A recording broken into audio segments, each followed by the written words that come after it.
Hello friends, welcome back to my channel Sanjita's world. তোমরা সবাই কেমন আছো? আশা করি অনেক ভালো আছো। আমরাও ভালো আছি। আজকে তোমাদের জন্য একটা দুর্দান্ত রেসিপি নিয়ে এসেছি। কিছুদিন আগেই আমি ভেটকি মাছের পাতুরি রেসিপিটা শেয়ার করেছিলাম, সেটাই তোমরা অনেক বেশি ভালোবাসা দিয়েছো, তার জন্য অসংখ্য অসংখ্য ধন্যবাদ। আজকে তোমাদের জন্য নিয়ে এসেছি সেই সেম রেসিপি, কিন্তু এটা চিংড়ি মাছ দিয়ে। এটাও খেতে কিন্তু দুর্দান্ত হয়, তাই এই রেসিপিটাও শুরুর থেকে শেষ অবধি স্কিপ না করে দেখো। আশা করি তোমাদের ভালো লাগবে। ভালো লাগলে লাইক করো, চ্যানেলটা সাবস্ক্রাইব করো, আর পাশে থাকা বেল আইকনটা প্রেস করে দিও নতুন নতুন ভিডিওর নোটিফিকেশান পাওয়ার জন্য। দেখো বন্ধুরা, আমি এখানে বড় মিডিয়াম সাইজের 5-6টা চিংড়ি নিয়েছি, আর তার মধ্যে আমি সর্ষে, পোস্ত আর কাঁচা লঙ্কা বেটে রেখেছিলাম, সেইটা দিয়ে দিয়েছি 1 চামচের মতো নুন, 1 চামচের মতো হলুদ, আর ওই 20 ml মতো সর্ষের তেল, আর 4-5টা কাঁচা লঙ্কা দিয়েছি। এবার আমি ভালো করে মেখে নিচ্ছি চিংড়িগুলোর গায়ে। আমি চিংড়িগুলোর মাথার দিকটা আর লেজের দিকটা একটু রেখে দিয়েছি, তাতে দেখতেও একটু বড় লাগে আর পাতুরিটা করতেও খুব সুন্দর হয়, তার জন্য আমি এইভাবে করে রেখে দিয়েছি। এখন দেখো বন্ধুরা, আমি এটাকে ম্যারিনেট করে নিচ্ছি। ম্যারিনেট করার সময় সবসময় খেয়াল রাখবে যাতে ম্যারিনেশনটা করার পর মোটামুটি 30 থেকে 35 মিনিট তোমরা রাখতে পারো। যতটা মাছের মধ্যে এই ম্যারিনেশনটা ঢুকবে ততটাই খেতে কিন্তু ভালো হবে।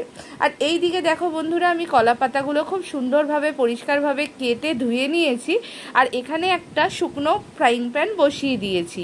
এই ফ্রাইং প্যানে হালকা হাতে আমি কলা পাতাগুলো একটু সেঁকে নিচ্ছি। এই কলা পাতাগুলো সেঁকে নিলে আমি যখন মোড়াবো, পাতুরিটা শেপ দেব, তখন কিন্তু কলা পাতাগুলো ফেটে যাবে না। এই স্টেপটা আমি ভেটকি মাছের পাতুরিতে দেখাতে ভুলে গিয়েছিলাম, যার জন্য আমি এবারে মেনশন করে দেখাচ্ছি যে এইভাবে কিন্তু তোমরা কিন্তু একটু সেঁকে নেবে, তাহলে কিন্তু কলা পাতাগুলো কখনোই মোড়ানোর সময় ফেটে বা ভেঙে যাবে না, আর মাছের যে ম্যারিনেশনটা আছে সেটাও বাইরে বেরিয়ে যাবে না। যাই হোক বন্ধুরা, এরকমভাবে শুকনো খোলায় আমি প্রতিটা পাতা খুব সুন্দরভাবে হালকা হাতে সেঁকে নিচ্ছি। হাতটা লক্ষ্য রেখে সেঁকবে, কারণ তাওয়াটা কিন্তু খুব গরম, তার জন্য কিন্তু হাতে লেগে যাওয়ার একটা সম্ভাবনা থাকে, তার জন্য খুব সাবধানে কিন্তু সেঁকতে হবে। এইভাবে করে যদি সেঁকে নেওয়া যায় তাহলে পাতুরিগুলো ফেটে যাবে না। এইভাবে করে প্রতিটাই আমি সেঁকে নিচ্ছি, সবকটাই তোমাদের দেখিয়েছি। আমি এখানে প্রথমে একটা চিংড়ি মাছ দিয়ে একটা পাতুরি বানাবো, তারপর 2টো চিংড়ি মাছ দিয়ে একটা পাতুরি বানাবো, আবার 3টে চিংড়ি মাছ দিয়ে একটা পাতুরি বানাবো।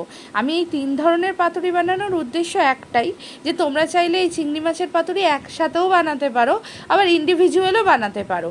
সেটা দেখানোর জন্যই আমি এখানে বারবার করে 1, 2, 3টে পাতুরি দিয়ে চিংড়ি মাছ দিয়ে পাতুরি বানিয়েছি। আর এখানে আমি সুতো নিয়ে নিয়েছি, আর এখানে রয়েছে কলা পাতাটা। এরপরে আমি চিংড়ির ম্যারিনেশনটা মোটামুটি 40-45 মিনিট হয়ে গেছে আমি করে রেখেছি। ওই চিংড়ির ম্যারিনেশনটা এনে একটা করে চিংড়ি আমি এবার কলা পাতার ওপরে দিয়ে দিচ্ছি। দেখো বন্ধুরা, চিংড়ি মাছের সাইজটা দেখতে পেরেছো? এর থেকে ছোট চিংড়ি দিয়েও করা যায়, কিন্তু এর থেকে বড় চিংড়ি দিয়ে ততটা ভালো হয় না, তার জন্য আমি একটা মিডিয়াম সাইজের বাগদা চিংড়ি নিয়েছিলাম। আর এখানে চিংড়ি মাছটাকে একটু জড়সড়ো করে নিয়ে ওর ওপরে সামান্য একটু ম্যারিনেশন, সর্ষে, পোস্ত, কাঁচা লঙ্কার আর একটা গোটা কাঁচা লঙ্কা দিয়ে দিয়েছি। এই গোটা কাঁচা লঙ্কাটা দেখতেও ভালো লাগে আর খেতেও ভালো লাগে। আর ওপর দিয়ে ওই ম্যারিনেশনের যে তেলটুকুই থাকে না, সেটাই একটু চামচ করে তুলে দিয়েছি, যাতে ব্যাপারটা চিংড়ি মাছটা একটু জুসি হয়। দেখো, এবার আমি ভালো করে সুতোর সাহায্যে ভালো করে পেঁচিয়ে বেঁধে নিয়েছি। এখন আমার কাছে আরও কয়েকটা কলা পাতা আছে। এবার তোমাদের আমি 2টো চিংড়ি মাছের করে দেখাবো। এই জন্য আমি এখানে দেখো 2টো কলা পাতা নিয়েছি। তার কারণটা কি, বেশি পরিমাণে যখন মাছ হয় তখন পাতুরিটা একটু হেভি হয়ে যায়, একটা কলা পাতায় ফেটে যাওয়ার সম্ভাবনা থাকে, তার জন্য আমি এখানে 2টো কলা পাতা নিয়েছি। আর এই দেখো, 2টো চিংড়িকে কাছাকাছি একদম ঘনিষ্ঠভাবে মিলিয়ে দিয়েছি, আর তার উপরে আমি এবারে একটু ম্যারিনেশনটা দিয়ে দিচ্ছি। এইভাবে করে চামচের সাহায্যে আমি একটু ম্যারিনেশনটা দিয়ে দিলাম। এবার কাঁচা লঙ্কাটা দিয়ে দিচ্ছি। এই কাঁচা লঙ্কা পাতুরিতে দারুণ লাগে খেতে।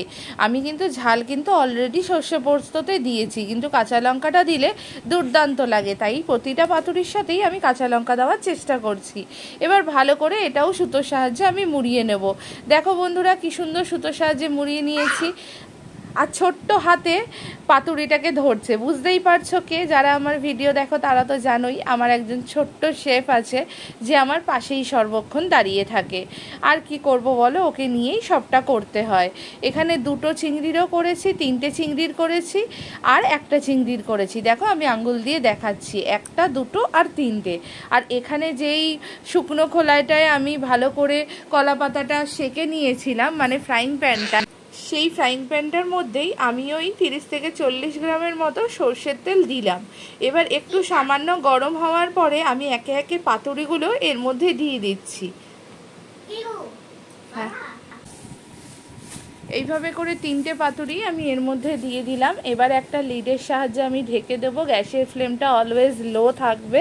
লো ফ্লেমে মোটামুটি 10 থেকে 15 মিনিট উল্টে পাল্টে ভেজে নিতে হবে। মোটামুটি 7-8 মিনিট হয়ে গেছে, এক সাইডটা আমাদের প্রায় হয়ে গেছে। একটা চামচের সাহায্যে আমি এবার পাতুরিটাকে উল্টে নিচ্ছি।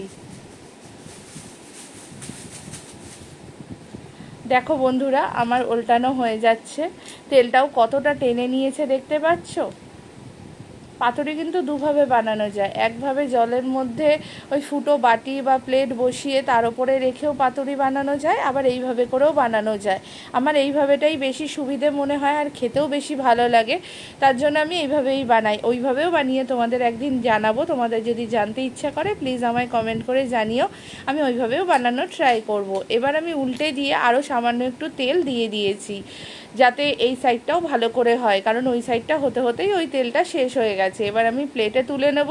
প্লেটে তুলে নেওয়ার পর কেমন লাগলো সেটাই তোমাদের সাথে শেয়ার করব।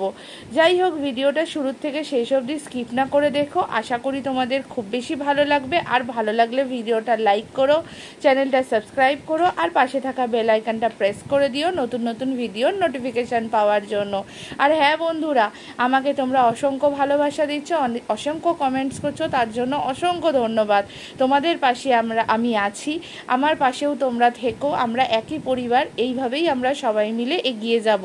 আর এই রেসিপিগুলো যদি তোমাদের সামান্যও ভালো লাগে তাহলে ভিডিওগুলো লাইক করো। বাই ফ্রেন্ডস, কেমন লাগলো প্লিজ জানিও।